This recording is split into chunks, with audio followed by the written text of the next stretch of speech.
பள்ளி மாணவிகளுக்கு இலவச நாப்கின் வழங்கும் திட்டம் விரைவில் செயல்படுத்தப்படும் என்று மக்கள் நல்வாழ்வுத்துறை அமைச்சர் எம்.ஆர்.கே. பன்னீர்செல்வம் தெரிவித்துள்ளார்.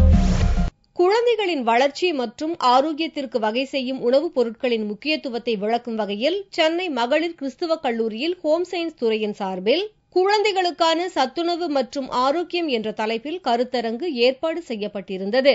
இதை மக்கள் நல்வாழ்வுத்துறை அமைச்சர் எம்.ஆர்.கே. பன்னீர்செல்வம் குத்துவிளக்கேற்றி துவக்கி வைத்தார். அதன்பின் பேசிய அமைச்சர், இந்த கால பெண்கள் குழந்தைகளுக்கு தாய்ப்பால் கொடுக்கும் பழக்கத்தை நிறுத்திவிட்டதாக வருத்தம் தெரிவித்தார். குழந்தைகளின் ஆரோக்கியத்திற்காக கர்ப்பிணிகளுக்கு உதவித்தொகை, குழந்தைகளுக்கு முட்டை வழங்கும் திட்டம் ஆகியவற்றை அறிமுகப்படுத்தப்பட்டுள்ளதாக தெரிவித்த அமைச்சர் பன்னீர்செல்வம், 9ஆம் வகுப்பிலிருந்து 12வது வகுப்பு வரை படிக்கும் மாணவிகளுக்கு இலவச நாப்கின் வழங்கும் திட்டம் விரைவில் நடைமுறைப்படுத்தப்படும் என்றார். நாப்கின் பயன்படுத்த வைக்க வேண்டும் என்ற ஒரு திட்டத்தையும் நாங்கள் அரசு பரிசீலித்துக் கொண்டிருக்கிறது. முதற்கட்டமாக பள்ளியில் படிக்கின்ற 9, 10, 11 மாணவிகளுக்கு இலவசமாக நாப்கின் வழங்குவது என்ற ஒரு திட்டம் பரிசீலித்துக் கொண்டிருக்கிறது. அது வெகு விரைவில் வர இருக்கின்றது. இதுபோல கர்ப்பிணிகளுக்கு இலவச மருத்துவ பரிசோதனை வழங்க அரசு முடிவு செய்திருப்பதாகவும் கூறினார்.